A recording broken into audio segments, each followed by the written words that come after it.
स्वागत है सभी का आपके अपने एनएस लर्निंग यूट्यूब चैनल पर। आज हम शुरू कर रहे हैं मैथमेटिक्स की क्लास और चैप्टर देखेंगे हम रेशो एंड प्रोपोर्शन, अनुपात एवं समानुपात। और एग्ज़ाम में यही लेवल रहने वाला है जो क्वेश्चन आज हम इस वीडियो में देखेंगे। बेसिक टू हाई लेवल सभी प्रकार के क्वेश्चन यहाँ पर होंगे। ये जो क्लास है ये सभी प्रकार के एग्ज़ाम जैसे कि कोऑपरेटिव तो है ही, साथ ही हाई कोर्ट, सब इंस्पेक्टर, पटवार, आरवीएनएल इत्यादि एग्ज़ाम्स के लिए भी बहुत ही उपयोगी रहेगी।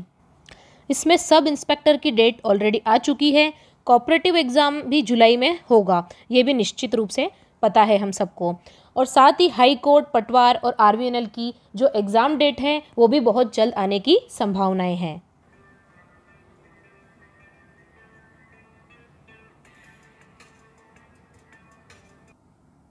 स्टार्ट करते हैं चैप्टर रेशो एंड प्रोपोर्शन। देखिए, रेशियो का मतलब होता है अनुपात। तो अनुपात से क्या तात्पर्य है यहाँ पर?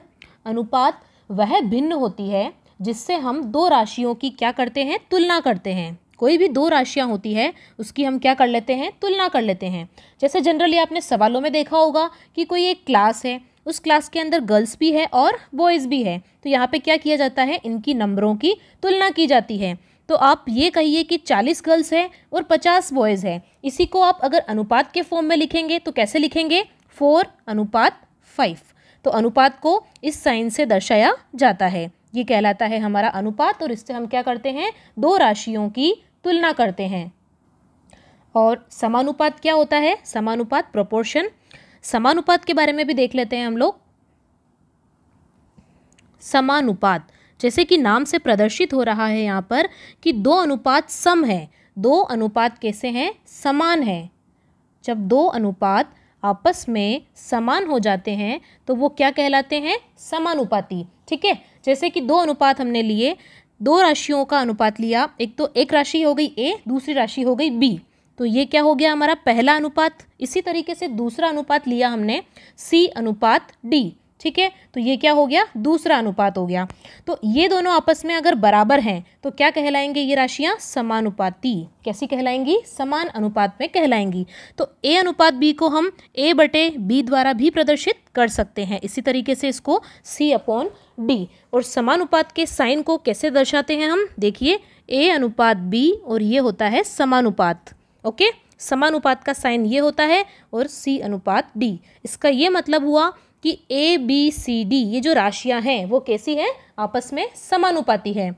ओके, तो A/B किसके समानुपाती है, C/D के। इसके लिए एक इम्पोर्टेंट फॉर्मूला है जिससे जनरली क्वेश्चन बन जाते हैं। तो हमें क्या करना होता है, इन्हें हम बोलते हैं आंतरिक पद और इन्हें हम बोलते हैं बाहरी पद। ओके, तो जब B और C का मल्टीप्लाई करेंगे तो किसके बराबर आना चाहिए, A और D के। ओके, B और C यानी कि आंतरिक पदों का गुणनफल किसके बराबर होगा, बाहरी पदों के गुणनफल के बराबर हो जाएगा। तो ये फॉर्मूला आप याद रखिए। इसकी हेल्प से आप कोई भी सवाल इसके ऊपर आता है समानुपात पे तो आप इजीली सॉल्व कर पाएंगे। तो इस फॉर्मूले को आप लोग याद रखिए। अब इससे रिलेटेड हम 2-3 कंसेप्ट और देख लेते हैं जिससे कि सवाल करना बहुत ही आसान हो जाए। कंसेप्ट नंबर फर्स्ट देख लेते हैं हम कि मध्यानुपाती। मध्यानुपाती ऐसा सवाल भी एग्जाम में आता है। मध्यानुपाती के बारे में कई बार पूछा जाता है। तो दो संख्याएं हैं A और B। अगर बात करेंगे इनकी मध्यानुपाती की तो हम मान लेते हैं वो क्या है, X है। ओके, तो मध्यानुपाती को किस तरीके से दर्शाएंगे आप, ऐसे हम इसको सीरीज में भी लिख सकते हैं, A, X और B। तो ये तीनों आपस में क्या है, A पहला पद हो गया, B तीसरा पद हो गया और X क्या हो गया, इसका मध्यानुपाती हो गया। तो मध्यानुपाती को किस तरीके से हम दर्शाएंगे, A/X समानुपात X अनुपात B। तो यहाँ पे क्या हो जाएगा, X को X से मल्टीप्लाई करेंगे तो X² और ये आपस में मल्टीप्लाई हो जाएंगे। यानी कि आंतरिक पदों का गुणा क्या हो गया, X² और बाहरी पदों का गुणा क्या हो गया, AB। तो यहाँ पर एक इम्पॉर्टेंट फॉर्मूला बन गया है कि मध्यानुपाती कैसे निकालेंगे, X = √AB से निकालेंगे। जब हम स्क्वायर हटाएंगे तो यहाँ पे क्या आ जाएगा, √। तो इस तरीके से मध्यानुपाती निकाला जाता है कि जो भी दो संख्याएं दी हुई है। अब देखिए, सपोज आपकी जो संख्याएं हैं वो क्या क्या हैं। संख्याएं मान लीजिए सपोज क्या है वो 3 और 7। ए की वैल्यू कितनी है 3 और बी की वैल्यू कितनी है 7। तो अगर आपको कोई कहे कि इन दोनों का मध्यानुपाती निकालिए तो एक्स की वैल्यू आप कैसे निकालेंगे, √a इंटू बी यानी कि 3 इंटू 7। इस तरीके से आप इसको सॉल्व कर सकते हैं। तो मध्यानुपाती के बाद हम देखते हैं तृतीयानुपाती क्या होता है। तृतीयानुपाती में हम देखेंगे वापस दो संख्याएं हैं हमारे पास, कौन कौन सी, a है और b है। और तृतीयानुपाती हमने मान लिया क्या है, वो x, क्या है, x है। तो अब इसको किस तरीके से दर्शाएंगे हम, देखिए पहली संख्या क्या है आपकी a, दूसरी संख्या आप लेंगे b। इसको समानुपात में जब दर्शाएंगे तो वापस हमें b ही लिखना पड़ेगा, ठीक है। और तृतीयानुपाती की बात कर रहे हैं तो ये तीसरे नंबर पे आएगी, ठीक है। तो जो बीच वाली संख्या होती है उसे क्या करना है, आपको यहाँ पर 2 बार मेंशन करना है। इसके साथ भी इसी का अनुपात होगा और इसके साथ भी इसका अनुपात होगा, ओके। तो यहाँ पर आप इस तरीके से दर्शा सकते हैं। बाकी जो बेसिक फॉर्मूला है वो आप लोगों को पता ही है कि क्या करना है, आंतरिक पदों का गुणनफल और बाह्य पदों का गुणनफल, इन दोनों को आपस में क्या कर दीजिएगा, बराबर। तो आपका कोई भी सवाल सॉल्व हो जाएगा। फॉर्मूले रटने की आपको यहाँ पे कोई भी ज़रूरत नहीं है। अब देखते हैं हम चतुर्थानुपाती। चतुर्थानुपाती में अब समझते हैं चतुर्थानुपाती को डायरेक्ट हम एक एग्जाम्पल के थ्रू, ठीक है। एक एग्जाम्पल ले लेते हैं। सपोज यहाँ पे 3 संख्या आपको गिवन है 2, 3 और 4 और पूछा है कि इसका चतुर्थानुपाती ज्ञात कीजिए। तो आप मान लीजिए चतुर्थानुपाती क्या है आपका x। अब इसको जब हम ऐसे पैटर्न में रखेंगे इस तरीके से तो यहाँ पे वही हो जाएगा कि आंतरिक पदों का मल्टीप्लिकेशन कितना हो जाएगा 12 और बाहरी पदों का मल्टीप्लिकेशन कितना हो जाएगा 2x। तो अब आपको वैल्यू चाहिए x की, तो आप क्या करेंगे 12 में 2 का डिवाइड कर देंगे तो 12/2 इज इक्वल्स टू कितना आ जाएगा 6। तो ये आपका क्या निकल गया, चतुर्थानुपाती, ठीक है। एक लास्ट मोस्ट इंपॉर्टेंट कंसेप्ट हम देख लेते हैं जिसमें हम क्या करेंगे, जो रेशियो होते हैं, जो अनुपात होता है उसकी क्या करेंगे अपन, तुलना करेंगे। सो कंपैरिजन ऑफ रेशियोज, इसके दो मेथड होते हैं, ठीक है। मेनली 2 मेथड है यहाँ पे। फर्स्ट हम देखेंगे क्रॉस मल्टीप्लिकेशन वाला मेथड और सेकंड हम कौन सा देखेंगे, डिनोमिनेटर को इक्वेट करके जो मेथड होता है। डिनोमिनेटर यानी कि हर को समान कर दिया जाता है, जो भिन्न होती हैं उसमें हम क्या करते हैं, हर को समान बना देते हैं और कंपेयर कर लेते हैं कि कौन सी भिन्न छोटी है और कौन सी भिन्न बड़ी है, ठीक है। तो जैसे कि हम एक सवाल लेते हैं कि 6/7 और 3/5 और क्या है 3/5, तो इन दोनों में से कौन सी भिन्न बड़ी है आप कैसे बताएंगे। या तो आप 6 में 7 का भाग देंगे और 3 में 5 का भाग देकर के दशमलव में आंसर निकाल के देखेंगे। और अगर आपको डायरेक्टली पता करना है तो कैसे करना है, आपको यहाँ पे क्रॉस मल्टीप्लाई कर देना है, ओके। तो 6 को 5 से गुणा करेंगे तो कितना आ जाएगा 30 और 7 को 3 से करेंगे तो कितना हो जाएगा 21, ओके। अब बताइए 30 और 21 में से कौन बड़ा है, 30 बड़ा है। इसलिए इन दोनों भिन्नों में से कौन सी बड़ी हो जाएगी, 6/7, क्योंकि ये वैल्यू ज़्यादा बड़ी है इसीलिए ये भिन्न भी क्या हो जाएगी, बड़ी हो जाएगी। इस तरीके से आप कंपेयर कर सकते हैं कि कौन छोटा है, कौन बड़ा है और कौन बराबर है। अब इसका दूसरा मेथड भी देख लेते हैं कि रेशियो की तुलना हम कैसे कर सकते हैं हर को समान करके। जैसे कि इसके लिए भी एक एग्जांपल ले लेते हैं हम। सपोज 5/6 ले लिया और दूसरा हमने ले लिया 8/9, ओके। अब क्या करना है अपने को, ये जो दोनों इनकी हर है जिसको हम डिनोमिनेटर भी बोलते हैं, इनको हमें क्या करना है, बराबर करना है। देखिए 6 और 9 को बराबर कैसे किया जा सकता है, यदि मैं इससे 3 से गुणा कर दूं तो ये हो जाएगा 18 और इसको 2 से गुणा कर दिया जाए तो ये भी कितना हो जाएगा 18 हो जाएगा ना। तो फटाफट से आप एक काम कीजिए, दोनों ऊपर नीचे अपन को दोनों तरफ क्या करना पड़ेगा, मल्टीप्लाई करना पड़ेगा ताकि इसका बैलेंस बना रहे, ठीक है। और यहाँ पे किससे मल्टीप्लाई कर देंगे, ऊपर नीचे 2 से मल्टीप्लाई कर देंगे। तो यहाँ पर कितना हो गया 15/18 और ये भिन्न क्या बन गई है 16/18। देखिए दोनों में हर जो है वो समान हो चुकी है। अब आप इजी वे में तुलना कर पाएंगे कि ये बड़ा है या ये बड़ा है। तो 16 यहाँ पर बड़ा है, अतः हमारी भिन्न कौन सी बड़ी होगी, 8/9 वाली भिन्न बड़ी होगी। इस तरीके से आप कंपैरिजन इजी वे में कर सकते हैं। तो यहाँ पर हमने सभी प्रकार के क्वेश्चन लिए हैं, लेकिन इन क्वेश्चन को करना कैसे है, एग्जाम में आपका क्या मेथड बेस्ट रहेगा, कैसे आप फास्ट कैलकुलेशन कर सकते हैं और बहुत सारे सवाल को आप बिना कैलकुलेट किए भी आंसर का अंदाजा लगा सकते हैं। तो आइए शुरू करते हैं। सबसे पहले हमारा क्वेश्चन है कि यदि a का 60% किसके बराबर है, b का 3/4, तो a अनुपात b क्या होगा। देखिए इसके लिए दो मेथड है आपके पास में। ए का 60%, जहाँ पर भी का आता है, ऑफ आता है, वहाँ पे आपको क्या लगाना होता है, मल्टीप्लाई। तो A multiply 60%, okay, is equals to B multiply 3/4 को अगर आपको परसेंटेज में चेंज करना हो तो आप किस प्रकार से लिखेंगे? जिस तरीके से 1/2 को 50% लिखा जाता है, 1/4 को 25% लिखा जाता है, सिमिलरली 3/4 को हम क्या लिखेंगे, 75%। अब हम क्या कर सकते हैं, डायरेक्टली परसेंट को परसेंट से कट कर सकते हैं। तो दोनों किसकी टेबल से कट होंगे? तो ये होंगे 15 के टेबल से। तो 15 चौक 60 और 15 5 75, ओके। तो अब क्या होगा, कुछ भी राशि कट नहीं रही है। अब अपने को ए अनुपात बी निकालना है। तो ए अनुपात बी क्लियर वे में आप देख सकते हैं क्या हो जाएगा, 5/4। ये जो मल्टीप्लाई वाला 4 है इधर चला जाएगा, तो कितना हो जाएगा, ए अनुपात बी की वैल्यू कितनी आ जाएगी, 5:4, ओके। तो हमारा यहाँ पे आंसर क्या हो जाएगा, ऑप्शन नंबर डी, 5:4। यदि आपको परसेंटेज में चेंज नहीं कर पा रहे हैं या फिर उस समय दिमाग में नहीं आ रहा है, तो दूसरा मेथड ये भी अप्लाई कर सकते हैं आप कि इस दिए गए परसेंटेज को भिन्न रूप में कन्वर्ट कर लीजिए, ठीक है। दोनों ही आपके हाथ में, आपको कैसे करना है, जैसे भी आपके दिमाग में क्लिक करना है, आप क्लिक कर रहा है उसी तरीके से आप कर सकते हैं। सबका अपना एक मेथड होता है, ठीक है। तो 60% को आप क्या लिख सकते हैं बताइए? तो 60% को आप लिख सकते हैं 3/5, ठीक है। 20% को क्या लिखते हैं आप, 1/5। तो 60% किसके बराबर हो जाएगा, 3/5 के बराबर हो जाएगा। इसी तरीके से इसको वापस हम इक्वेशन बनाएंगे। तो 3/4 को हम 3/4 ही लिख लेते हैं, क्योंकि हम भिन्न रूप में कन्वर्ट कर रहे हैं। अब आप इजी वे में 3 को 3 से कट कर सकते हैं, ओके। और आपका आंसर आ जाएगा यहाँ से 5:4। किसकी वैल्यू आ जाएगी, ए अनुपात बी की, ओके। चलते हैं नेक्स्ट क्वेश्चन पर।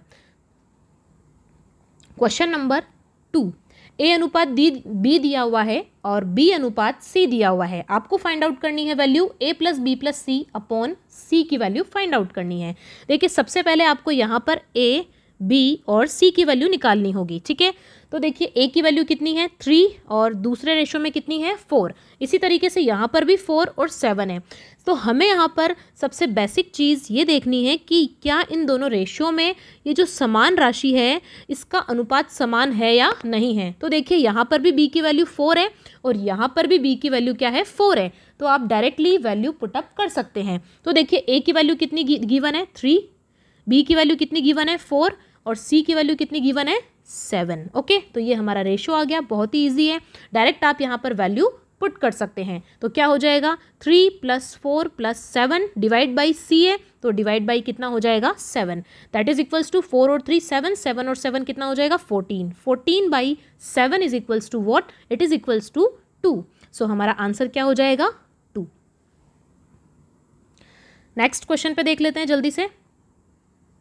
क्वेश्चन नंबर 3, आइए 2-3 और बेसिक सवाल हम देख लेते हैं यहाँ पर। अगर आपको इस तरह का क्वेश्चन दिखे तो क्या करना है, इसमें कुछ भी नहीं, आपको क्रॉस कर देना है इसको, ठीक है। a की वैल्यू कितनी हो जाएगी, 3 और b की वैल्यू कितनी हो जाएगी, 2। इसी तरीके से यहाँ पर b की वैल्यू कितनी हो जाएगी, 5 और c की वैल्यू कितनी हो जाएगी, 4, ओके। तो a अनुपात b कितना हो गया है, 3:2 और b अनुपात c कितना हो गया है, 5:4। अब देखिए यहाँ पर क्या b की वैल्यू सेम है इन दोनों रेशो में, नहीं। b की वैल्यू यहाँ पर 2 है और b की वैल्यू यहाँ पर 5 है, ओके। तो सबसे पहले आपका क्या काम रहेगा, सबसे पहले आपको ये जो समान राशि है इसका रेशो भी क्या होना चाहिए, समान होना चाहिए, तभी आप आगे का स्टेप कर सकते हैं। तो हम क्या करेंगे यहाँ पर कि 5 का मल्टीप्लाई तो इस वाली रेशो से करवा लेंगे और इस 2 का मल्टीप्लाई इस वाले रेशो से करवा लेंगे, जिससे क्या हो जाएगा, 5 को 2 से मल्टीप्लाई करने पे 10 हो जाएगा और 2 को 5 से मल्टीप्लाई करने पे 10 हो जाएगा। तो दोनों ये क्या हो जाएंगे, आपस में बराबर हो जाएंगे, ठीक है। सो हम क्या करेंगे, फटाफट से एक काम कर लेते हैं, इस रेशियो को 5 से गुणा कर लेते हैं। तो 5 दिया कितना हो जाएगा, 15 है। इसी तरीके से इसको 5 से गुणा करेंगे तो 10, ओके। नेक्स्ट में क्या करेंगे, इस 5 को 2 से मल्टीप्लाई करेंगे तो 10 आंसर आ जाएगा और 4 को 2 से मल्टीप्लाई करेंगे तो 8 आंसर आ जाएगा, ओके। तो ये हो गया हमारा a अनुपात b और ये हो गया b अनुपात c। तो यदि आपको यहाँ पर a b c निकालना है तो अब आप डायरेक्टली लिख सकते हैं कि a b c की वैल्यू होगी 15:10:8, 15:10:8। अब आप इजी वे में कोई भी रेशो निकाल सकते हैं। तो पूछा है a अनुपात c, तो a कितना है, 15 है और c कितना है, 8। तो देख लीजिए ऑप्शन में 15 8 कहाँ है, ये हमारा आंसर हो जाएगा। इस तरीके से आप ए बी सी की वैल्यूज़ फाइंड आउट कर सकते हैं। अब देख लेते हैं एक लैंग्वेज वाला क्वेश्चन। इस तरह के क्वेश्चन कई बार एग्जाम में देखे जाते हैं, ठीक है।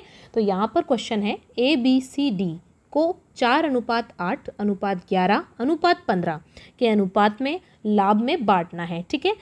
यदि न्यूनतम और अधिकतम अनुपातों के बीच 22,000 रुपये का अंतर है, यहाँ पे अंतर बताया गया है न्यूनतम और अधिकतम के बीच में, ओके। न्यूनतम मिनिमम और अधिकतम मैक्सिमम, तो अन्य दो अनुपातों का योग क्या होगा। अन्य दो कौन से बचेंगे, देखिए ये तो हो जाएगा आपका मिनिमम वाला, ठीक है, और मैक्सिमम कौन सा हो जाएगा 15, तो बचे कौन से 8 और 11। इन दोनों का आपको क्या निकालना है, योग निकालना है, ओके। अब इस तरीके के क्वेश्चन में सबसे पहले जो भी लैंग्वेज आपको दी हुई है उसी तरीके से बस आप करते जाइए और कुछ भी नहीं करना है। देखिए सबसे पहले न्यूनतम और अधिकतम अनुपात कौन कौन से हैं, देखिए 4 है और 15 है, ओके। अब इनका क्या निकालना है, हमें अंतर निकालना है। तो 15 और 4 का अंतर कितना हो जाएगा, 11 है, ओके। और इसकी वैल्यू ओरिजिनली किसके बराबर है, 22,000 के बराबर है। तो 11 रेशियो जो है 11 यूनिट किसके बराबर हो जाएगा, 22,000 के बराबर हो जाएगा। तो सबसे आपको यहाँ पे सिर्फ एक काम करना है कि एक की वैल्यू हमेशा निकाल के रखनी है। यदि आप एक यूनिट की वैल्यू निकाल लेंगे तो इससे आप कोई भी कंसेप्ट सॉल्व कर सकते हैं, ओके। तो हम क्या करेंगे, 11 से इसको कैंसिल करेंगे तो 2 बार, तो आंसर कितना हो जाएगा 2000। तो एक यूनिट की वैल्यू कितनी आ गई आपके पास में, 2000 रुपये। अब जो पूछा है उस पर गौर कीजिए कि अन्य दो अनुपातों का योग निकालिए। अन्य दो अनुपात कौन से हैं, यहाँ पर अन्य दो अनुपात हैं 8 और 11 है, ओके। तो अब इन दोनों का योग निकालना है, तो सबसे पहले 8 और 11 का योग कर लीजिए। 11 और 8 कितने हो गए हैं, 19, ठीक है। तो 19 को किससे मल्टीप्लाई करना पड़ेगा, 2000 से। देखो यहाँ पर चूंकि और इसलिए वाला कंसेप्ट बन रहा है, चूंकि एक की वैल्यू कितनी है 2000, तो 19 की वैल्यू कितनी हो जाएगी, 19 की वैल्यू हो जाएगी 19 × 2000, दैट इज इक्वल्स टू 38,000, ठीक है। तो हमारा आंसर क्या हो जाएगा, 38,000। ये जो क्वेश्चन है एग्ज़ाम की दृष्टि से बहुत ही इम्पोर्टेंट है, अच्छे से देखिएगा इसको। और ये सवाल ऐसा है जिसे हम बिना पेन उठाए भी सॉल्व कर सकते हैं, ठीक है। तो सबसे पहले मैं आपको मेथड वाइज बताऊंगी कि किस तरीके से सॉल्व करना है। उसके बाद मैं आपको बताऊंगी कि आप बिना सॉल्व किए भी कैसे इसका आंसर ला सकते हैं। तो क्वेश्चन रीड कर लेते हैं हम। 3 कारों द्वारा 1:2:3 के अनुपात में दूरी तय की गई। तो ये अनुपात किसका है, दूरी का अनुपात है। दूरी D = कितना दिया हुआ है, 1, 2, 3। यदि यात्रा के समय का अनुपात, ये अनुपात किसका दिया हुआ है, समय, T = what, 3:2:1 हो, तो उनकी चालों का अनुपात पूछा है आपसे। क्या पूछा है, चाल का अनुपात। देखिए सबसे पहले इसके लिए आपको फॉर्मूला पता होना चाहिए कि दूरी बराबर क्या होता है, दूरी बराबर होता है चाल इंटू समय। चाल को हम क्या लिख सकते हैं, v लिख लेते हैं यहाँ पर, ठीक है, वेलोसिटी स्पीड लिख लेते हैं। तो चाल इंटू समय हो जाएगा। स्पीड भी लिख सकते हैं आप इसको, यहाँ पर s से भी डिनोट कर सकते हैं, ठीक है। और या फिर हम इसको किस तरीके से लिख सकते हैं कि स्पीड = दूरी बटा समय। तो ये फॉर्मूला आप याद रख के चलिएगा, इसके ऊपर बेस्ट कई बार एग्जाम में क्वेश्चंस आ जाते हैं।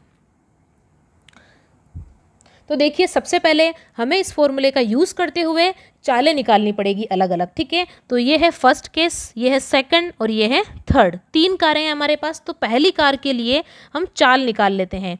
तो चाल बराबर क्या होगा, दूरी बटा समय। तो पहली बार में दूरी कितनी है 1 और समय कितना है 3, ओके, है ना।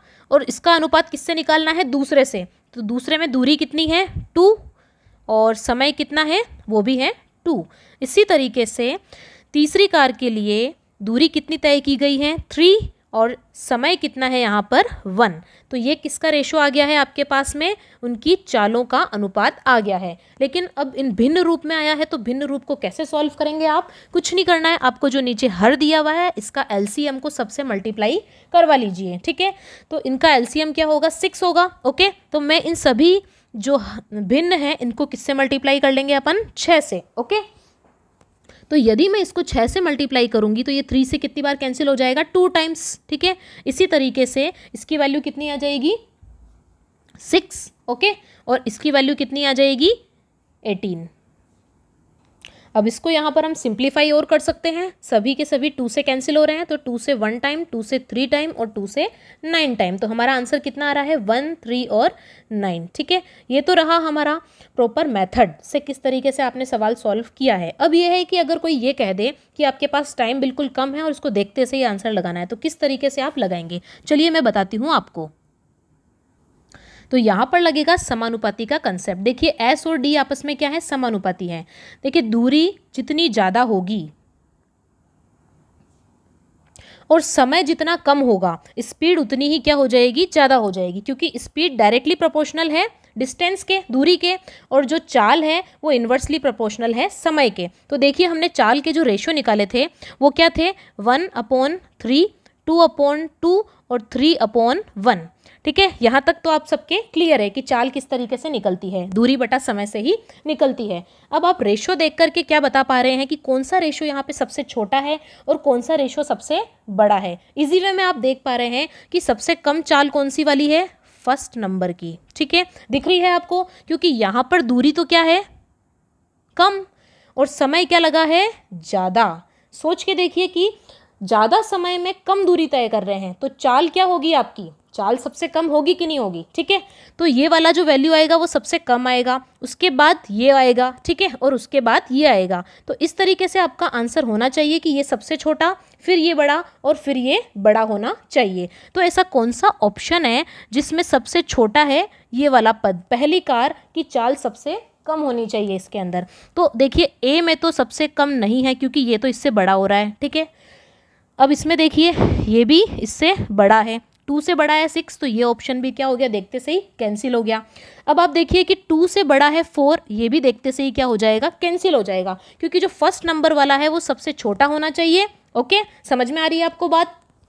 अब देखिए तो ये वाला ऑप्शन, ये वाला ऑप्शन, ये वाला ऑप्शन तो हो गए कैंसिल।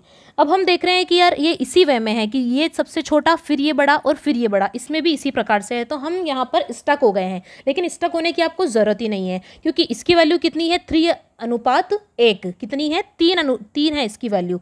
3/1 को आप क्या बोलेंगे, 3 ही बोलेंगे ना। तो आपका ये जो थर्ड नंबर वाली कार की चाल होगी वो 3 का गुणज होगी, कहीं ना कहीं क्या होगी, 3 का गुणज होगी। तो बताइए इसमें 3 का गुणज 9 है कि 4 है।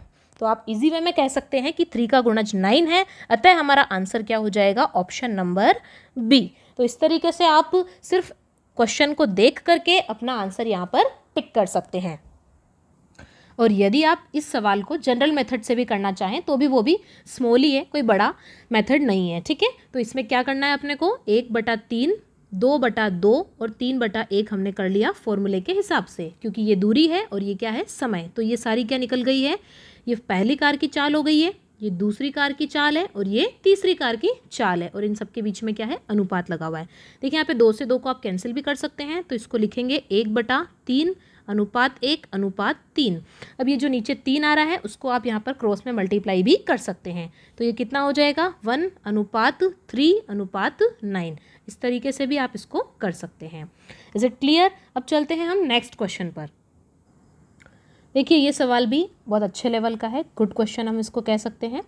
इस टाइप के ही क्वेश्चन आपके एग्जाम में आने वाले हैं, तो वही क्वेश्चन पे हम नज़र डाल रहे हैं। देखते हैं, यदि ए बी से 40% अधिक हो, ए क्या है, बी से 40% अधिक है और बी सी से 25% कम है, तो वैल्यू फाइंड करनी है आपको ए अनुपात सी की। तो इस टाइप के सवाल में आप मान लीजिए या तो आप किसी एक वैल्यू को 100 मान सकते हैं क्योंकि सवाल है परसेंटेज वाला, ठीक है, या फिर अगर आपको परसेंटेज को भिन्न में कन्वर्ट करना आता है तो बहुत ही अच्छा है। देखिए पहले फर्स्ट मेथड से कर लेते हैं हम, किस तरीके से करना चाहिए आप लोगों को वो मैं बताती हूँ आपको। तो 40% को आप यहाँ पर क्या लिख सकते हैं, 2/5। 40% को क्या लिख सकते हैं, 2/5 लिख सकते हैं आप, ठीक है। यानी कि ए जो है वो बी से 40% अधिक है। ये एक तो ले लिया हमने ए और एक ले लिया है बी। कौन किससे अधिक है, ए B से 40% अधिक है, तुलना किससे हो रही है? B से हो रही है, तो B की वैल्यू कितनी हो जाएगी? 5। ये जो हर होती है ये आपका आधार होता है, तो आधार कितना हो गया? 5। और इससे कितना ज़्यादा है? 40%, यानी कि 5 से 2 ज़्यादा है, तो कितना हो जाएगा? A की वैल्यू 7। ठीक है, तो यहाँ पे कौन ज़्यादा है आप इस तरीके से भी पता कर सकते हैं। देखिए A B से अधिक है, तो A की वैल्यू अनुपात में क्या होनी चाहिए? अधिक ही होनी चाहिए, बिल्कुल अधिक है, और ये क्या हो जाएगी? कम हो जाएगी। ओके, चलिए अब इसे देखिए कि B C से क्या है? 25% कम है। यहाँ पे अधिक था तो आपने 5 में 2 प्लस किया था। अब हम 25% को क्या लिख सकते हैं? 25% को लिख सकते हैं 1/4। ठीक है, अब रेशो किसका निकलेगा यहाँ से? B और C का। ओके, तो एक संख्या जो है 25% कम है, कम को कैसे निकालेंगे? 4 में से 1 हटाया तो कितना बचा? 3 बचा।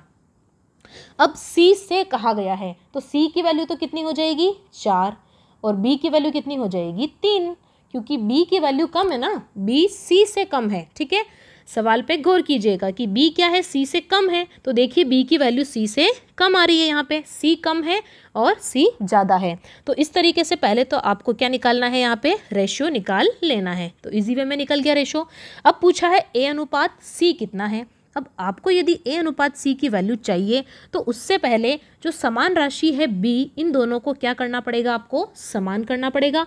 अगर इनकी वैल्यू समान होगी तो ही आप आगे स्टेप कर सकते हैं। तो देखिए, अगर आपको इन दोनों को समान करना है तो इसे तो मल्टीप्लाई करवा लीजिए किससे? 3 से, और इसे मल्टीप्लाई करवा लीजिए 5 से। ओके, तो दोनों क्या हो जाएंगे यहाँ पे? बराबर। ये भी 5 तिया 15 और ये भी 5 तिया 15 हो जाएंगे। अब डायरेक्टली वैल्यू निकाल लीजिए। A की कितनी हो जाएगी? 7 तिया 21, और यहाँ से C की वैल्यू कितनी निकल जाएगी? 5 चौक 20। Okay, is it clear? तो आपका आंसर क्या हो जाएगा? 21:20। ये तो था मेथड 1, जिसमें हमने क्या किया था? परसेंटेज को भिन्न में चेंज किया था।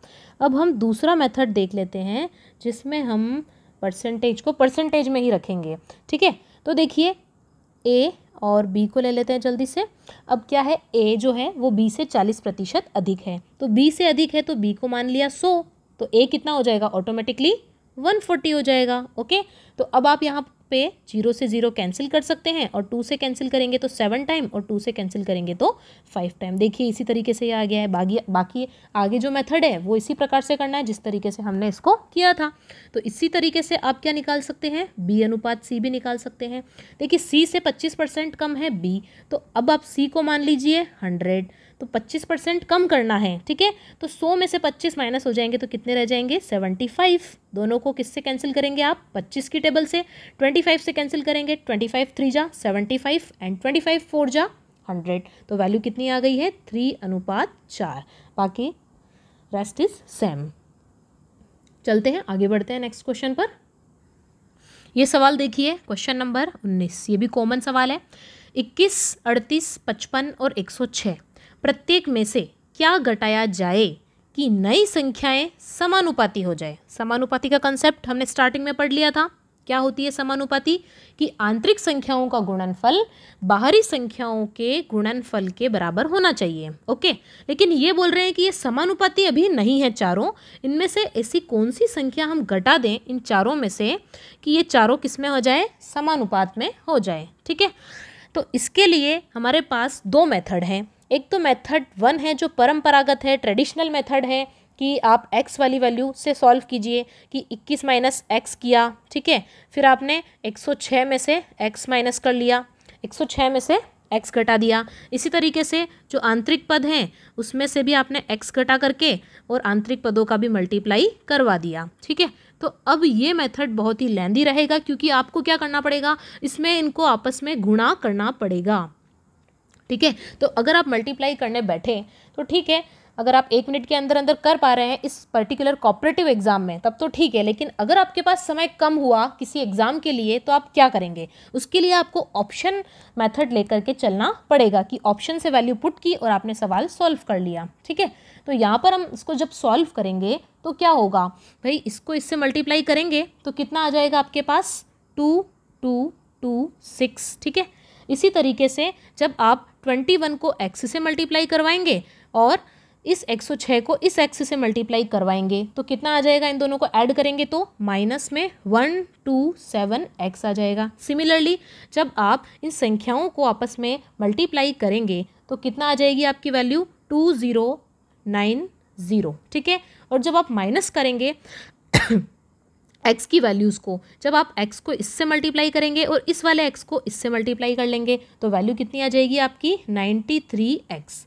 अच्छा, आप कहेंगे कि x को x से मल्टीप्लाई नहीं करेंगे क्या? बिल्कुल करेंगे, लेकिन यहाँ पर भी x स्क्वायर प्लस का होगा और यहाँ पर भी x स्क्वायर प्लस का हो जाएगा, तो ये दोनों आपस में क्या हो जाएंगे? कैंसिल। ये दोनों आपस में क्या हो जाएंगे? कैंसिल। तो हमें इसको लिखने की ज़रूरत ही नहीं है। अब क्या करना है, सीधी सी बात है, 2226 में से 2090 को आप माइनस करेंगे, ठीक है।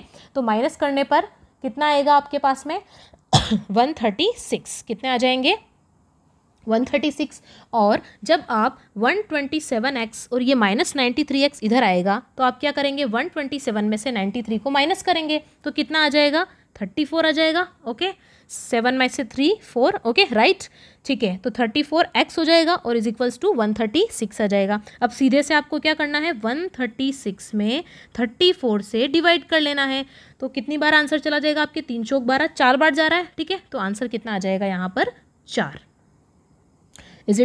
It is your answer. लेकिन ये बहुत ही लेंदी मेथड है। अब मैं आपको बताती हूँ इसका शॉर्ट मेथड कि किस तरीके से आपको ये सवाल करना चाहिए एग्ज़ाम के अंदर। शॉर्ट मेथड में हम क्या करेंगे, सबसे पहले अपनी संख्याएं लीजिए, 21, 38, 55, 106, 4 संख्याएं हैं। होना ये चाहिए कि आंतरिक पदों का गुणनफल बाह्य पदों के गुणनफल के बराबर होना चाहिए। अब हम पूरा गुणा नहीं करेंगे यहाँ पे हम क्या करेंगे, यूनिट डिजिट को देखेंगे और इससे क्रॉस चेक करेंगे। तो सबसे पहले हम ऐसा नंबर ले लेते हैं 2, क्या लेंगे 2, कि इन सब में से क्या घटा देंगे हम, 2 घटा लेते हैं जल्दी से, ठीक है। जैसे यहाँ पर 2 घटाया तो कितना आ जाएगा 19, यहाँ पे 2 घटाया तो कितना आ जाएगा 36, ठीक है। क्या कर रहे हैं, -2 कर रहे हैं। यहाँ पर 2 घटाएंगे तो 53, यहाँ पर 2 घटाएंगे तो 104। अब क्या करना है, 6 तिया करेंगे तो 18, यहाँ पे 8 आ रहा है, और यहाँ पे 9 को 4 से मल्टीप्लाई करेंगे तो कितना आएगा, 9 चौक 36 आएगा। क्या इन दोनों की यूनिट डिजिट सेम है क्या, दोनों बराबर नहीं आ रहे हैं।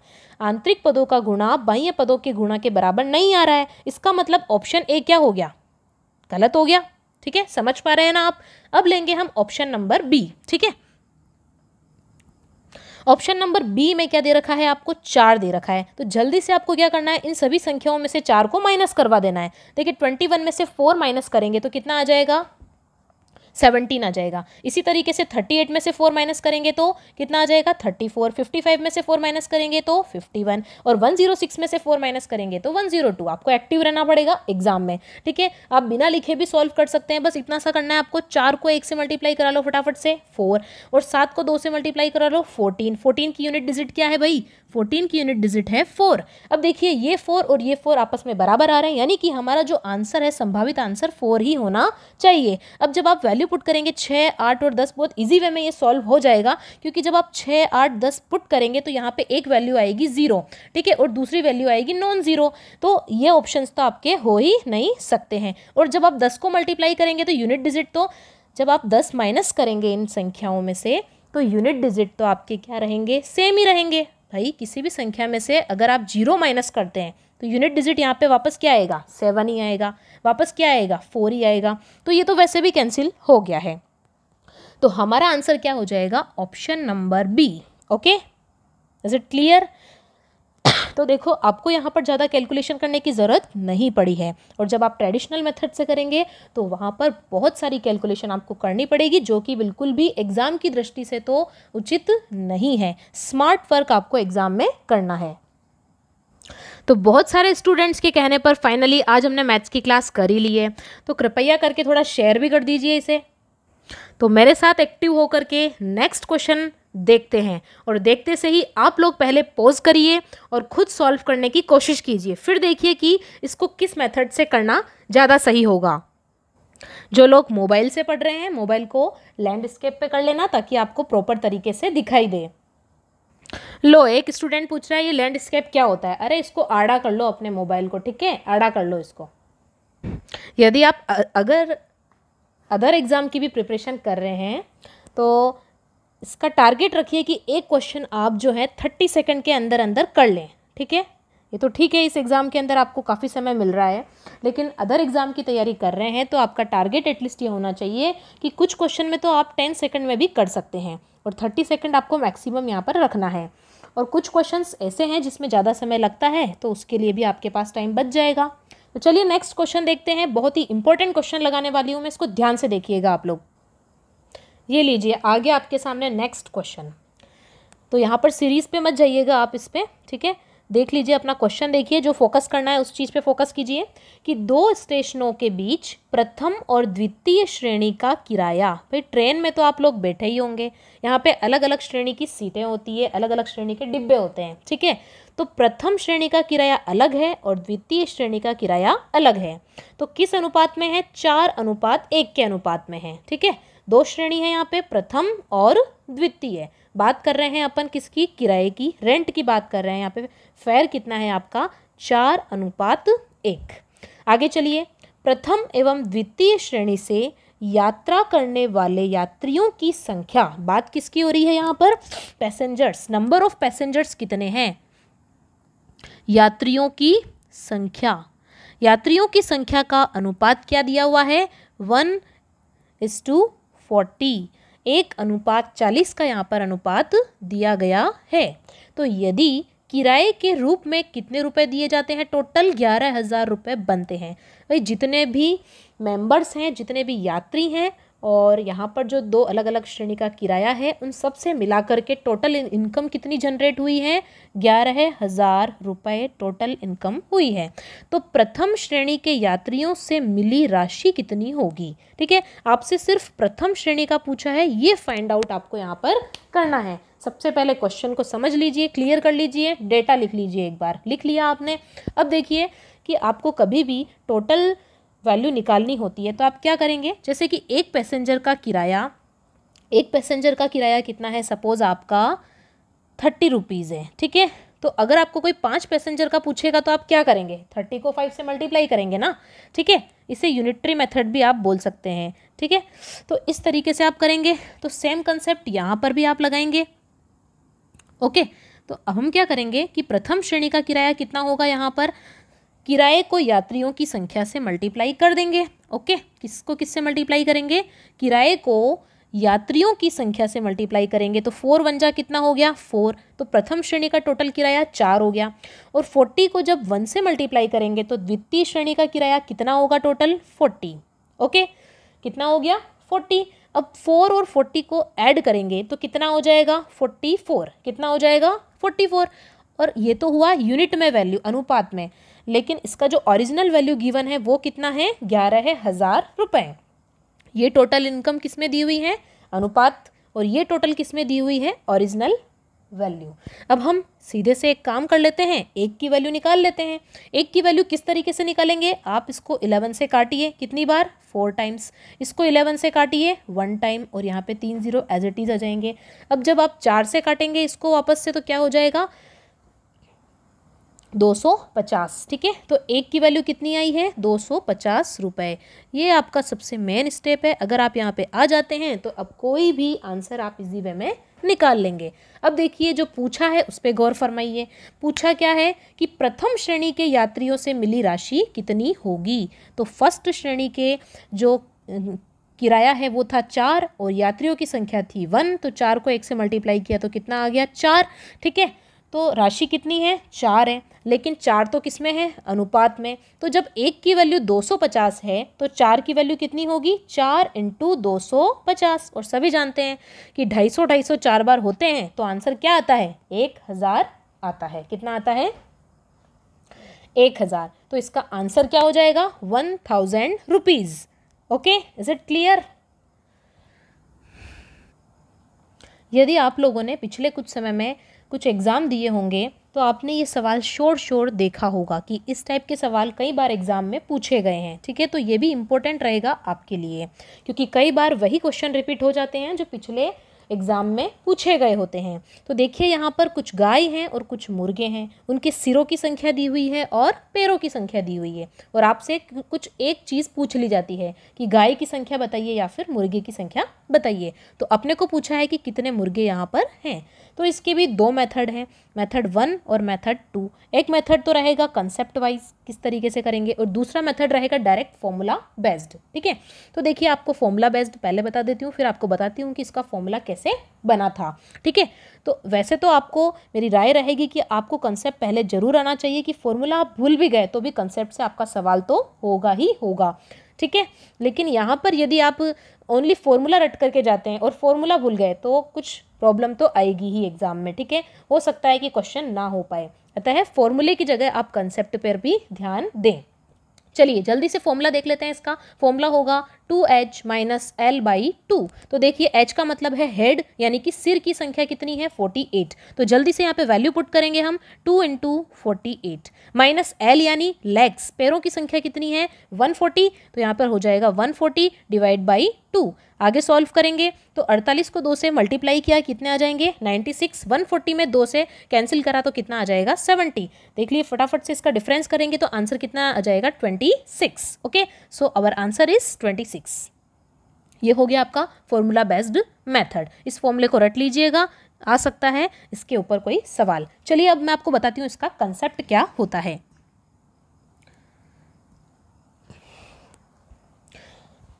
सबसे पहले आप यहाँ पर ये मान सकते हैं कि जो गाय है उनकी संख्या क्या मान ली आपने x, और मुर्गों की संख्या क्या मान ली आपने y। ओके, गाय कितनी है x और मुर्गे कितने हैं y। तो हमें वैल्यू किसकी फाइंड आउट करनी है y की। अब देखिए सिर सबके एक ही होता है, चाहे गाय हो चाहे मुर्गे हो, सिर सबके कितने होते हैं एक ही होता है। यानी कि जितनी सिर की संख्या होगी उतनी ही गाय और मुर्गे की मिलाकर होगी कि नहीं होगी, जरा सोचिए। बिल्कुल होगी। तो हम ये कह रहे हैं कि गाय प्लस मुर्गे की संख्या किसके बराबर होगी, सिरों की संख्या के बराबर हो जाएगी। तो ये किसके इक्वल हो गया 48 के। इक्वेशन नंबर 1 बना दीजिए। अब देखिए पैरों की संख्या की बात हो रही है भाई, तो गाय के कितने पैर होते हैं 4। गाय के कितने पैर होते हैं 4, तो इसको मल्टीप्लाई कर लीजिए 4 से, है ना। और मुर्गे के कितने पैर होते हैं 2। ठीक है, तो आप इसको मल्टीप्लाई कर लीजिए 2 से, और इन दोनों को जब ऐड करेंगे 4x प्लस 2y, इसकी वैल्यू किसके बराबर गिवन है आपको 140 के बराबर है। बात आ गई आपको समझ में। ओके, अब कुछ नहीं करना है, इन दोनों इक्वेशन को सॉल्व कर लीजिए। जब आप इन दोनों को इक्वेशन को सॉल्व करेंगे तो वैल्यू कितनी आ जाएगी y की 26। अब कुछ लोग बोलेंगे सॉल्व कैसे करें भाई, यहाँ पर किसी एक चीज़ को इक्वल कर लीजिए या तो x को इक्वल कर लीजिए या y को इक्वल कर लीजिए। ठीक है, तो आप एक काम कीजिए, इस पूरी इक्वेशन को आप 2 से मल्टीप्लाई कर लेंगे तो कितना हो जाएगा 2x प्लस 2y, और यहाँ पे 48 की जगह कितना हो जाएगा 96। ओके, अब आप क्या करेंगे, इसमें से इसको माइनस कर लेंगे। ठीक है, यहाँ पे माइनस करेंगे तो वैल्यू आपके निकल के आ जाएगी, 2y से 2y कैंसिल हो जाएगा, यहाँ पे क्या बच जाएगा 2x, और यहाँ पे कितने बच जाएंगे 40। तो 140 में से जब 96 को माइनस करेंगे तो कितने आ जाएंगे यहाँ पर 44।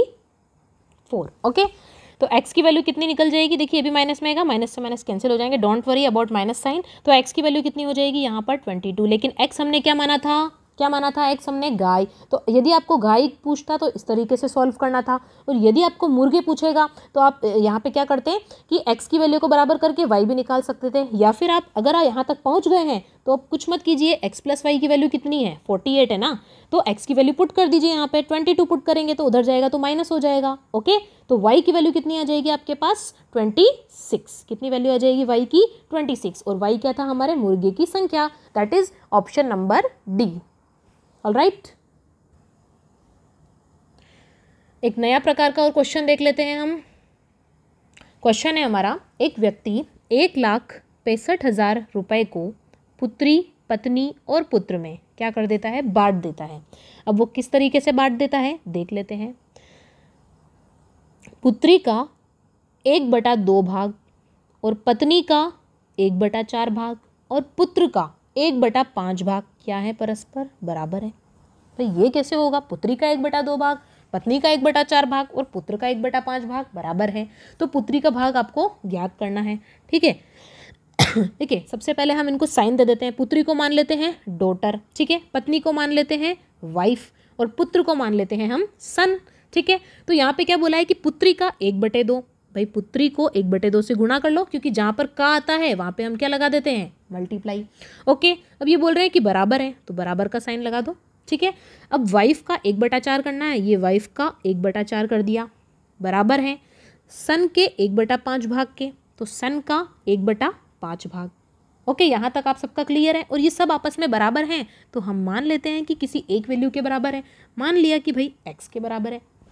मैथ्स में कहीं कहीं तो एक्स का यूज़ आपको करना ही पड़ेगा, ठीक है, कुछ मानने के लिए। तो अब क्या होगा कि हम वैल्यू निकालेंगे, यहाँ पर अनुपात निकालेंगे डी का, डब्ल्यू का और एस का, डॉटर का, वाइफ का और सन का। जब हम अनुपात निकालेंगे तो देखिए इस प्रथम पद को और इस चतुर्थ पद को देखिए ओनली, बाकी सब भूल जाइए, ठीक है, बाकी सब कुछ आप भूल जाइए यहाँ पर। तो जब ये जो बटे हुए वाला 2 है ये किधर जाएगा, यहाँ पर, तो कितना हो जाएगा, 2x होगा कि नहीं होगा, तो d की वैल्यू कितनी आ जाएगी, 2x। सिमिलरली 4 इधर जाएगा तो कितना हो जाएगा, 4x। और इसी तरीके से 5 उधर जाएगा तो कितना हो जाएगा, 5x, ठीक है। तो इन सब की वैल्यू x के फॉर्म में आ गई है। अगर ये तीनों एक बराबर टाइप की वैल्यू में, तो अब हम इसे क्या कर सकते हैं, कट कर सकते हैं। तो वैल्यू कितनी आ गई है इसकी, 2:4:5। किसकी वैल्यू है ये, डॉटर, वाइफ और सन का अनुपात आ गया है। अब सीधे सीधे आपको निकालना है पुत्री का भाग, ठीक है। उसके लिए आप 2, 4 और 5 को ऐड करेंगे तो कितना हो जाएगा भाई, 11 होगा कि नहीं होगा, कितना हो जाएगा, 11 हो जाएगा। तो यहाँ पर कंसेप्ट वाइज देखा जाए तो 11 किसके बराबर होगा, 11 होगा 1,65,000 के बराबर, ठीक है। 11 किसके बराबर हो जाएगा, 11 बराबर हो जाएगा 1,65,000 के बराबर, ठीक है। ये हो गया रेशो। तो एक की वैल्यू निकाल लीजिए। यहाँ पर रेशो में आपको ये ही कंसेप्ट बहुत जगह करना पड़ेगा। अब आप एक की वैल्यू निकालेंगे तो कितनी आ जाएगी, जब आप इसको कैंसिल करेंगे तो आ जाएगा 15,000, ठीक है। 11 एकम 11 सॉल्व कर लेंगे ना आप इस तरीके से, 55 बचेंगे तो 5 बार और 3 जीरो के 3 जीरो आ जाएंगे। तो एक की वैल्यू यदि कितनी आई है, 15,000। और हमारा रेशो क्या था, डॉटर का, वाइफ का और सन का जो रेशो था वो है 2, 4 और 5 था, ठीक है। हमने पीछे निकाल लिया था ये 2, 4, 5। अब देखिए कि आपको किसको फाइंड आउट करना है, पुत्री का भाग फाइंड आउट करना है। तो पुत्री की वैल्यू कितनी है, 2 है। तो हम क्या करेंगे कि यदि एक की वैल्यू 15,000 है, चूँकि एक की वैल्यू 15,000 है इसलिए 2 की वैल्यू कितनी हो जाएगी, 30,000 रुपये। तो हमारा आंसर कितना हो जाएगा, 30,000। ओके, तो ये जो चूँकि इसलिए वाले सवाल होते हैं वो यूनिटरी मेथड में आता है, जो कि आपके कोर्स में भी एक चैप्टर है, तो उस चैप्टर को अलग से करने की ज़रूरत नहीं है, वो इस तरीके से ही यहाँ पर कवर हो जाएगा। नाउ एक इजी क्वेश्चंस आप सभी के लिए, जल्दी से कर लीजिए इसको, केवल 5 सेकंड में सवाल सॉल्व हो जाना चाहिए ये वाला, ठीक है। तो जल्दी से करिए, 5 सेकंड दिए आपको। चलिए अब हम स्टार्ट करते हैं। देखिए 5 टमाटर हैं और 4 नींबू हैं, उनका मूल्य किसके बराबर है, 3 टमाटर और 7 नींबू के। तो क्या ज्ञात करना है आपको, 1 टमाटर और 1 नींबू के मूल्यों का अनुपात, ठीक है। जो दिया हुआ है उसको बना लो फटाफट से। टोमेटो को मान लो टी और नींबू को मान लो लेमन, ठीक है। टोमेटो को मान लो टमाटर टी और नींबू क्या हो जाएगा, लेमन एल। ओके, फटाफट से इसको क्या लिख सकते हैं हम, फर्स्ट में 5T, इसको क्या लिख सकते हैं हम, 4T, ठीक है। और इन दोनों का जब सम करेंगे तो किसके बराबर आएगा, 3T और 7L के। अरे यही है ना क्वेश्चन, यही तो बोल रहा है। सॉरी यहाँ पे टी नहीं है, एल है, ठीक है। क्या मानेंगे आप इसको, एल। चलिए तो क्या हो गया, 5 टमाटर और 4 नींबू का मूल्य 3 टमाटर और 7 नींबू के बराबर है। बन गई इक्वेशन। तो टी और टी वाली राशियों को सॉल्व कर लीजिए कि 3T 5T में से जब 3T माइनस होगा तो कितना रह जाएगा, 2T। और 7L में से 4L माइनस हो जाएगा तो कितना रह जाएगा, 3L रह जाएगा। तो अब आपको क्या फाइंड आउट करना है, 1 टमाटर और 1 नींबू का। तो टमाटर अपॉन नींबू की वैल्यू कितनी हो जाएगी, 3:2। कितना हो जाएगा, 3:2। तो आपका आंसर होगा ये। एक इस टाइप के भी क्वेश्चन होते हैं जो एग्जाम में देखे जाते हैं। 3 व्यक्तियों अमर, अकबर और एंथनी का फुल वेतन कितना है, 1,44,000 रुपये है, ठीक है। और वेतन जो है इनका क्रमशः 80%, 85% और 75% ये खर्च करते हैं। जितना भी इनका वेतन है उसका 80% कौन खर्च करता है, अमर, ठीक है। और अकबर अपने वेतन का 85% खर्च कर देता है। इसी तरीके से एंथनी अपने वेतन का 75% खर्च कर देता है। तो यदि उनकी बचत का अनुपात कितना दिया हुआ है 8:9:20, तो एंथनी का वेतन कितना है? क्या पूछा है? एंथनी का वेतन कितना है? तो इस सवाल को पोज करके पहले आप लोग करने की कोशिश कीजिए कि आपसे बन पा रहा है या नहीं बन पा रहा है। फिर आप देखिए कि किस तरीके से इस सवाल को सॉल्व करना है। जो लोग भी इस सवाल को देख रहे हैं वो जल्दी से ये बताइए कि अमर अकबर एंथनी में अमर का रोल किस एक्टर ने निभाया था। ठीक है, तो ये मैंने जानबूझ के डाले हैं ताकि थोड़ा सा आपका माइंड फ्रेश हो जाए अमर अकबर एंथनी मूवी सुन करके। ठीक है, मूवीज़ के नाम पे तो लोग दीवाने होते हैं। तो यहाँ पर अमर कौन था, इसके लिए आपके पास ऑप्शन है, अमिताभ बच्चन थे, ऋषि कपूर थे या विनोद जी थे। ठीक है, इन तीनों में से अमर का रोल किसने निभाया था? चलिए सब लोग अपना अपना मिनट लिख दीजिए कि कितना कितना समय आप लोगों को लगा था सवाल सॉल्व करने में, सवाल को पोस्ट करने के बाद में। अब हम करते हैं सॉल्व। ठीक है, देखिए सबसे पहले आप मान लीजिए कि अमर जो है उसका वेतन कितना है A। ठीक है, अकबर का वेतन कितना था B और एंथनी का वेतन कितना था C। ध्यान से समझिएगा, इसको अपन बात कर रहे हैं वेतन की। ठीक है, अमर का वेतन A है, अकबर का वेतन B है और एंथनी का वेतन कितना है C है। अब देखिए अगर वेतन का 80% खर्च हो गया है, ध्यान से सुनिएगा, यदि वेतन का 80% खर्च हो गया है तो बचा कितना? अरे बचा कितना? 20% ना। परसेंटेज में हम टोटल कितना मानते हैं 100। ठीक है, तो यदि 80% खर्च हो गया है तो बचा कितना? 20% ना। तो यहाँ पे बचत कितनी हुई है? 20%। ओके, तो A का 20%, क्या बात कर रहे हैं अपन? A का 20% बचा है ना।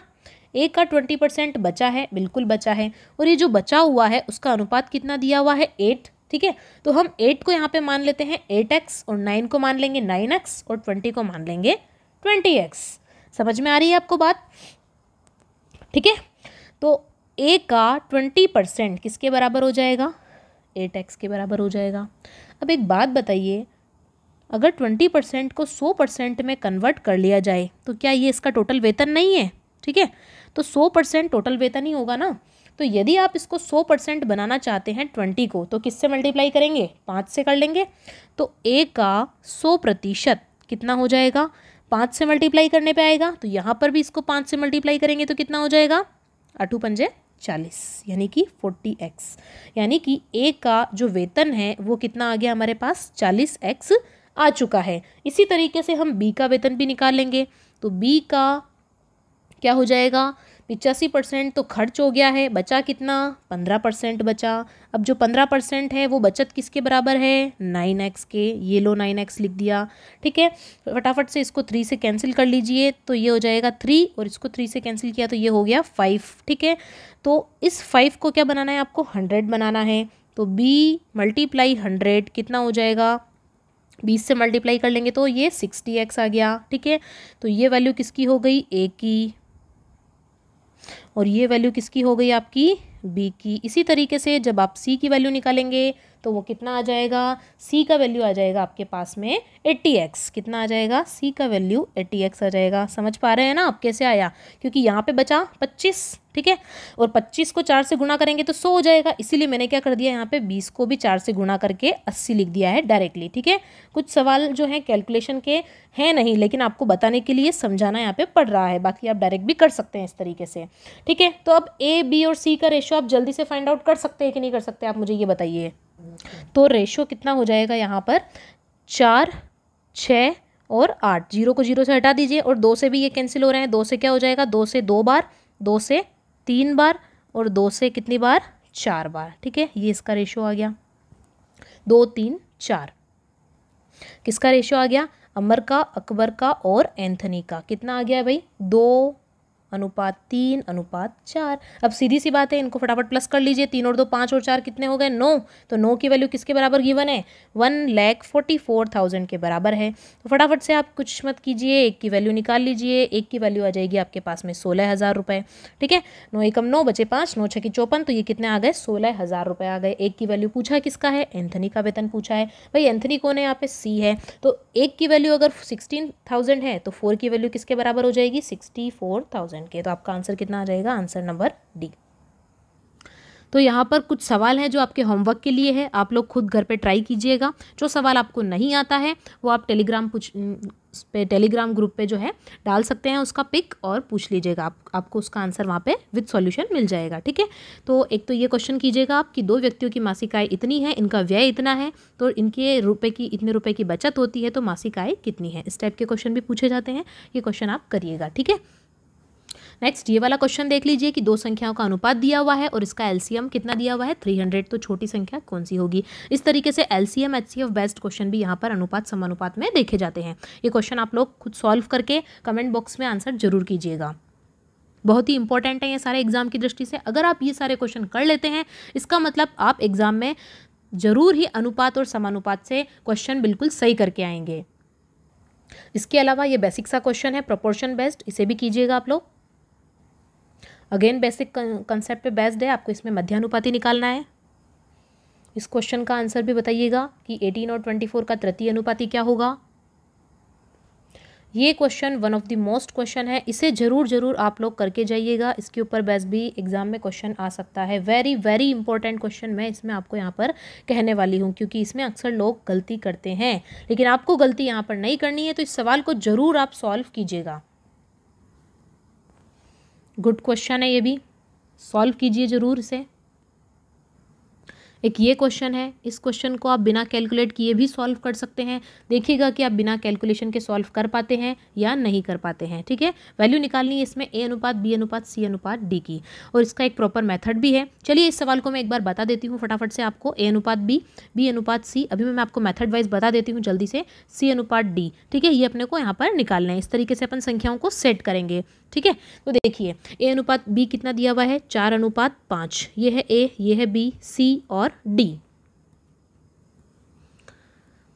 तो देखिए ये दिया हुआ है हमें 4 5, ये दिया हुआ है हमें कितना 20 और 11, और ये दिया हुआ है हमें कितना 6 और 7। तो आपको क्या करना है, आगे जो वैल्यूज़ यहाँ पे खाली है, खाली स्थान है, उसमें बगल वाली संख्याओं को भर दीजिए। तो यहाँ पे 5 है, ठीक है, तो यहाँ पे भी कितना आएगा 5 और 5, यहाँ पे 11 है तो यहाँ पे भी 11, यहाँ पे 20 है तो यहाँ पर भी 20 आ जाएगा। ठीक है, और यहाँ पर 6 है तो यहाँ पर भी 6 आ जाएगा। सिमिलरली यहाँ पर भी कितना आ जाएगा 6 आ जाएगा। अब बहुत सारे लोग क्या करेंगे, इनको आपस में मल्टीप्लाई करके सॉल्व करेंगे। ठीक है, इन तीनों को फिर मल्टीप्लाई करेंगे आपस में और फिर अलग अलग वैल्यू निकाल करके फिर अलग अलग काटेंगे। नहीं, आपको ऐसा नहीं करना है। इसका और भी इससे भी शॉर्ट मेथड यहाँ पर है।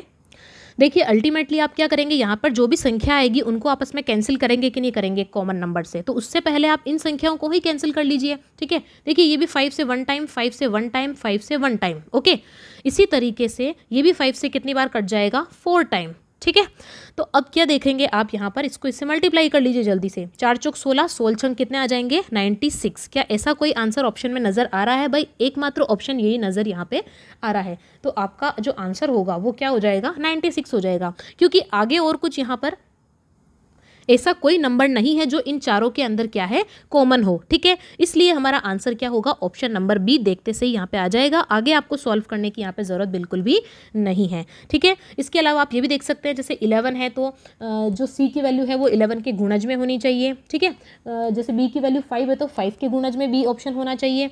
ठीक है, तो इस तरीके से जैसे ये ऑप्शन कट गया है 5 के गुणज में नहीं है। इसी तरीके से आप ये देख सकते हैं कि ए का जो गुणज है वो क्या दे रखा है 4 दे रखा है। तो भाई ऐसा कौन सा नंबर है जो 4 से जाता है, ये आपको देखना है। तो इस तरीके से भी आप सॉल्व कर सकते हैं कि किसका गुणज कौन सा यहाँ पर मैच करा रहा है। ठीक है, तो यहाँ पे डी ऑप्शन में 7 से क्या होना चाहिए, ये डी की जो वैल्यू है वो 7 की गुणज होनी चाहिए। तो यहाँ पर डी की जो वैल्यू है सभी के सभी 7 की गुणज है, नहीं है, ये नहीं, ये है और ये है। ठीक है, लेकिन क्या ये नंबर है 7 की गुणज? नहीं। क्या ये है? नहीं। तो इस तरीके से आप ऑप्शन को एलिमिनेट यहाँ पर कर लेंगे। तो फाइनली आपका जो आंसर रहेगा ना वो तो बी ही रहने वाला है। ओके, इस सवाल को आप क्रॉस मल्टीप्लाई से सॉल्व कर ही लेंगे। जैसे 3/4 और 5/2 दिया हुआ है तो 3 दूनी कितने हो जाएंगे 6 और 5 चौक कितने हो जाएंगे 20, यानी कि ए और बी का अनुपात कितना आ गया है ये। इसी तरीके से आपको ये सवाल यहाँ पे सॉल्व करना है। कुछ और क्वेश्चन आपके होमवर्क के लिए, अगर आपने ये कर लिया है तो ये चैप्टर आपका पूरा कंप्लीट हो जाएगा। कुछ और पढ़ने की ज़रूरत आपको यहाँ पर नहीं रह जाएगी, सब कुछ इसी चैप्टर में कंप्लीट हो जाएगा। बहुत मेहनत से आपके लिए अलग अलग टाइप के क्वेश्चन कलेक्ट किए हैं जो आपके एग्जाम के लिए बहुत ही ज़्यादा 99% उपयोगी हैं। इसके बाहर आने के चांसेस ही यहाँ पर नहीं है।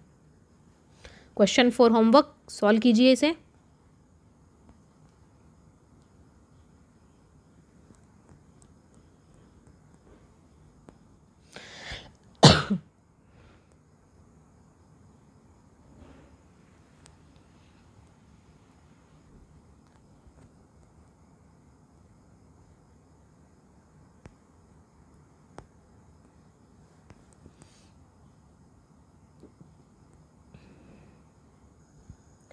सत्य और असत्य पर आधारित इस तरीके के क्वेश्चन भी आपके एग्जाम में आ सकते हैं। इस क्वेश्चन को कैसे सॉल्व करना है, जहाँ पे का है वहाँ पे मल्टीप्लाई आ जाएगा, तो a बटे बी कितना हो जाएगा, यहाँ पर 4/5 हो जाएगा। इसी तरीके से b बटे सी 5/4 हो जाएगा और वैल्यू निकल जाएगी आपकी। ओके, तो यहाँ पर इनसे ज़्यादा हाई लेवल के क्वेश्चन पढ़ने का कोई मतलब नहीं रहेगा। जो राजस्थान का आपका एग्ज़ाम है सहकारिता विभाग वाला, क्वेश्चन का लेवल यही रहने वाला है। इन्हीं क्वेश्चन के इर्द गिर्द कंसेप्ट से आपके क्वेश्चन एग्जाम में आएंगे। More than enough, this video is more than enough. बस इसे अच्छे से कर लीजिए। सारे जो बेसिक है वो मैंने आपको स्टार्टिंग में बता दिए थे, ठीक है, उसी पर बेस्ड आपके क्वेश्चन यहाँ पर आएंगे। सो ऑल द बेस्ट, अच्छे से तैयारी कीजिए मन लगाकर। Thanks for watching this video.